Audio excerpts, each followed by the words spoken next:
Friends, कैसे हैं आप। कल आपको हमने एक वीडियो जारी किया था जिसमें कंप्यूटर के इंट्रोडक्शन और नाइस कंप्यूटर के बारे में हमने आपको बताया था। आज हम उसी टॉपिक को आगे बढ़ाते हुए कंप्यूटर के फंडामेंटल के बारे में कुछ जानकारी आपको देना चाहते हैं। लेकिन आपको हम बता दें कि हमारे यहाँ नाइस कंप्यूटर में हर एक टॉपिक के लिए एक एक्सपर्ट फैकल्टी है। आज आपको एक एक्सपर्ट फंडामेंटल के फैकल्टी से मैं इंट्रोड्यूस कराना चाहती हूँ, जो आपको फंडामेंटल की बहुत जानकारी अच्छे से आपको समझाने की कोशिश करेंगे, टोटल कंपोनेंट्स के बारे में बताने की कोशिश करेंगे। बस आप देखते रहिए और नाइस कंप्यूटर की तरफ से ये सेवाएं आपको हमेशा जारी रहेगा।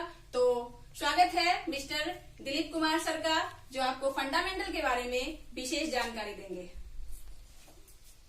आइए सर।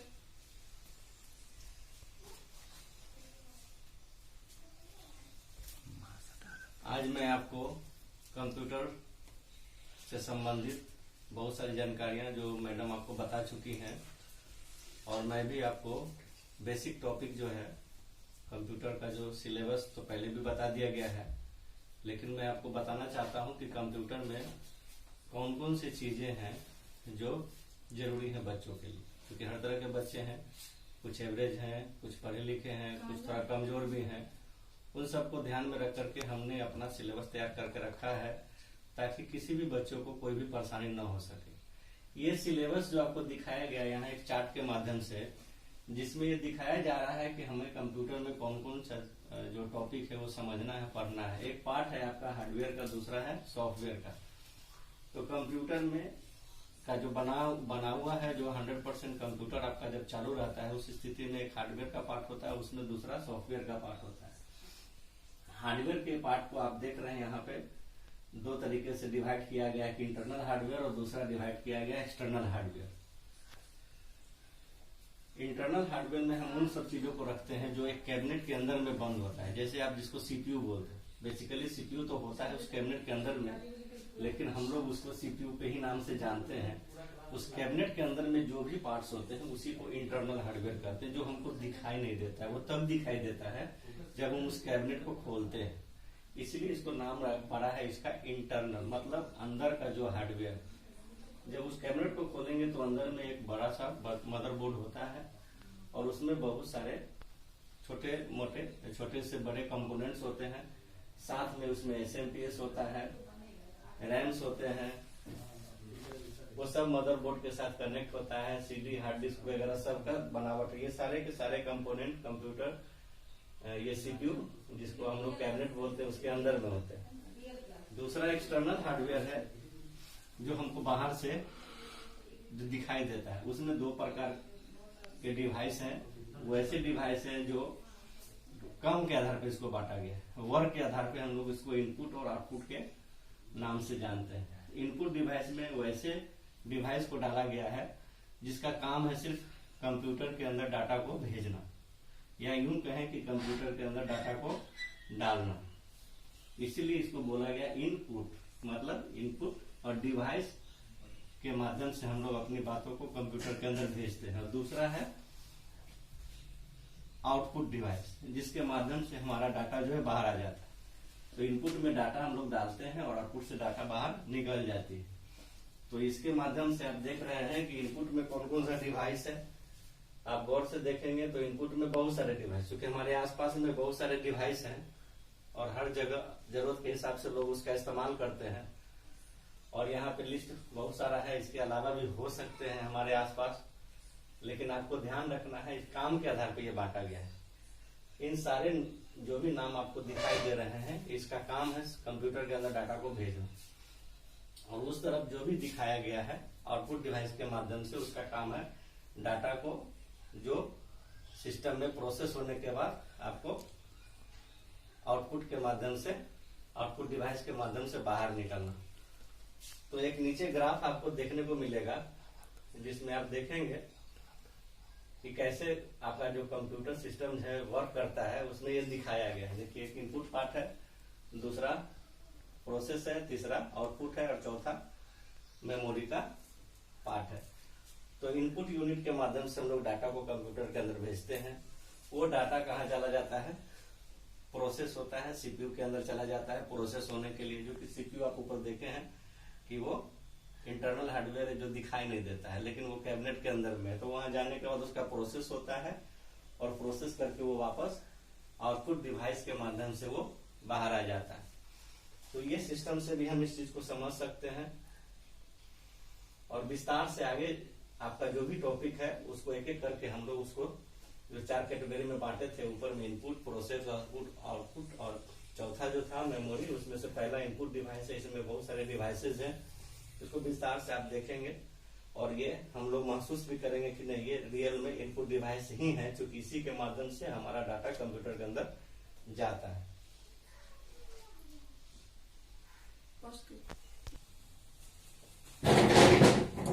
अभी हमने आपको कंप्यूटर का जो मेन कंपोनेंट था उसके बारे में आपको बता दिया कि उसमें क्या क्या आपको देखना है कंप्यूटर में, हार्डवेयर सॉफ्टवेयर के बाद। आगे हम लोग जब बढ़े तो आपको देखा कि हमारा कंप्यूटर का जो काम करने का जो तरीका है वो बेसिकली इस तरीके से काम करता है। उसमें एक पार्ट होता है हमारा इनपुट का, दूसरा सीपीयू, तीसरा आउटपुट और चौथा मेमोरी। ये 4 पार्ट मिलकर के पूरे सिस्टम का काम करते हैं, जिसमें से सबसे पहला पार्ट है इनपुट डिवाइस।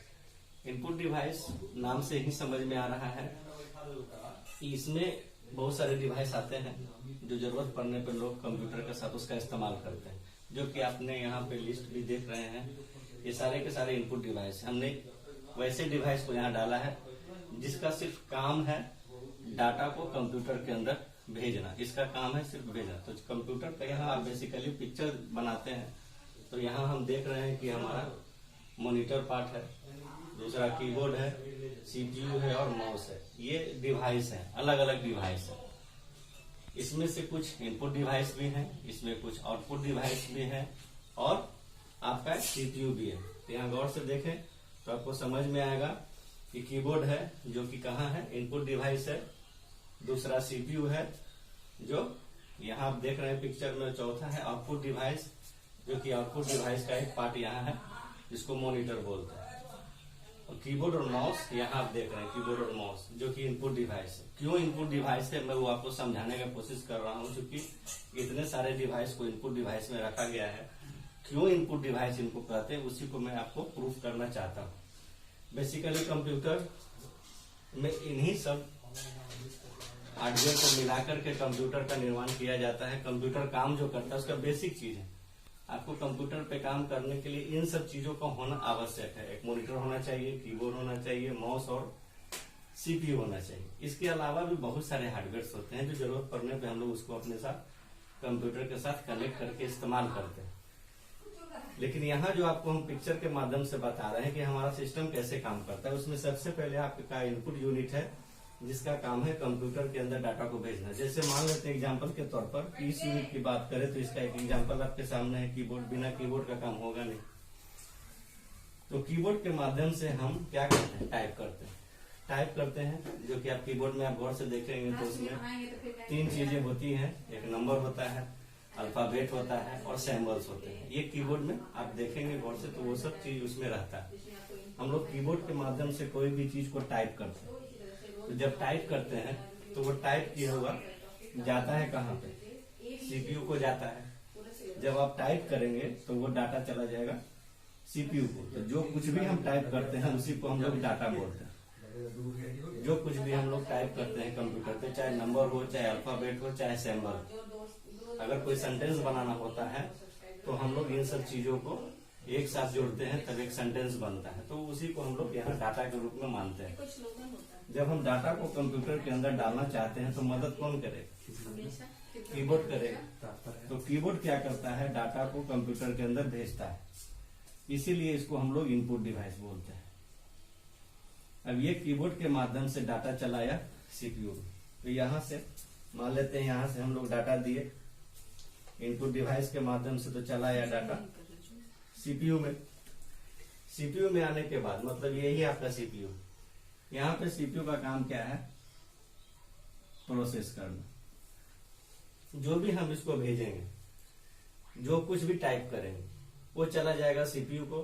सीपीयू अपना काम करेगा, उसका काम करना, उसके काम करने के को हम लोग प्रोसेस बोलते हैं। ये भी अपना काम करेगा, वो काम करेगा और ये काम करने के बाद वापस भेज देगा मॉनिटर को। तो चूंकि हमने यहां से इनपुट किया था, वो डाटा फिर यहां आया सीपीयू में, और फिर वापस डाटा चला गया मॉनिटर पे, डिस्प्ले में आ गया। तो ये मॉनिटर क्या किया, उसको बाहर निकाला, मतलब वो डाटा को बाहर दिखाने में मदद किया, डिस्प्ले के रूप में हम लोग उसको इस्तेमाल किए, तो ये आउट कर दिया। इसलिए इसको हम लोग मॉनिटर को आउटपुट बोलते हैं। आउटपुट डिवाइस के रूप में इसको हम लोग मानते हैं या जानते हैं। आप देखे भी हैं, ऊपर में आपको बताया गया है।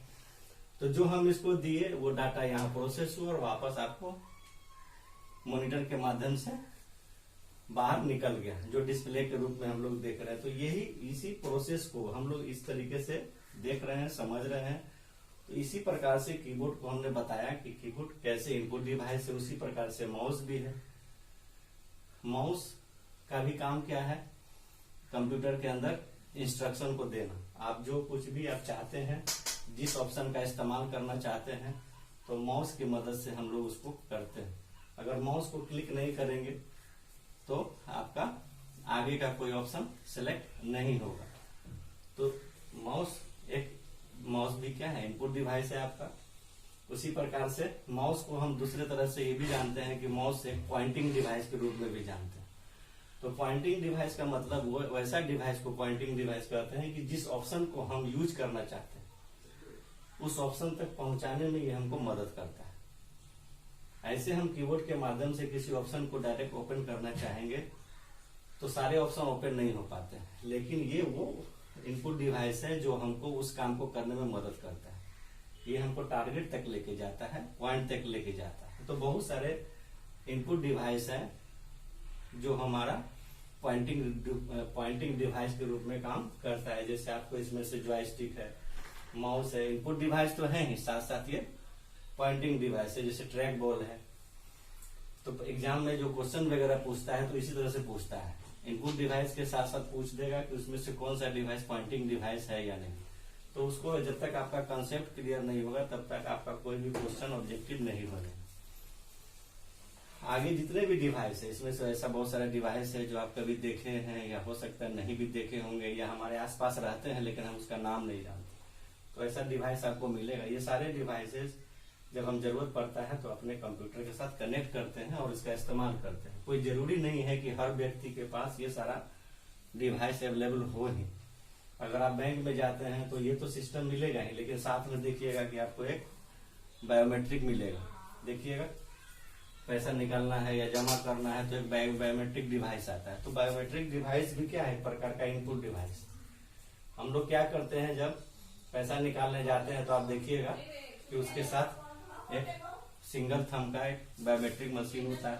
तो आप उसको भी इनपुट, यहाँ देख लीजिए, यहाँ बताया गया है कि वो भी एक इनपुट डिवाइस है। कैसे, तो मान लेते हैं कि बायोमेट्रिक डिवाइस है तो उसको भी हम कनेक्ट किए सीपीयू से। तो जब आप उस बायोमेट्रिक डिवाइस में जब आप थंब लगाते हैं तो क्या हुआ, थंब क्या हो गया, आपका डाटा हो गया। क्योंकि इसका कनेक्शन है सीपीयू से, तो ये इंस्ट्रक्शन जैसे ही आप थंब लगाए तो वो चला गया सीपीयू को, और सीपीयू क्या किया, उसको आइडेंटिफाई किया और आपका उसका जो स्क्रीन है, मॉनिटर है, वो आपको बता देगा कि बायोमेट्रिक जो आपने लगाया है वो सही है या गलत है। तो यहाँ पर भी वो सेम प्रोसेस है, इनपुट हुआ, प्रोसेस हुआ, आउटपुट हुआ। इस प्रकार से हम लोग इसको बायोमेट्रिक हुआ या टच स्क्रीन हुआ, ये सारे के सारे जो है इनपुट डिवाइस के अंतर्गत रखे गए हैं। और इसको आप लोग आगे की क्लास में हम लोग देखेंगे। इनपुट डिवाइस तो आपका खत्म हो गया, उसके बाद हम लोग देखेंगे अगले क्लास में सीपीयू। जब डाटा यहाँ से सीपीयू में आता है तो वो आपका कैसे काम करता है। तो दोस्तों, आज आपको दिलीप सर के माध्यम से फंडामेंटल टॉपिक का इनपुट डिवाइस और कंप्यूटर के स्ट्रक्चर, हार्डवेयर स्ट्रक्चर के बारे में बताया गया। उम्मीद है आप लोगों को पसंद आया होगा, आप समझे होंगे। अगर कोई तरह की परेशानी हो तो आप कमेंट बॉक्स में डालेंगे, उसका सॉल्यूशन हम आपको देने की कोशिश करेंगे। और अगले क्लास में फिर से दिलीप सर के साथ हम लोग प्रस्तुत होंगे आगे के टॉपिक के साथ। तब तक के लिए धन्यवाद। नाइस कंप्यूटर हमेशा आपकी सेवा में तत्पर है। नमस्कार।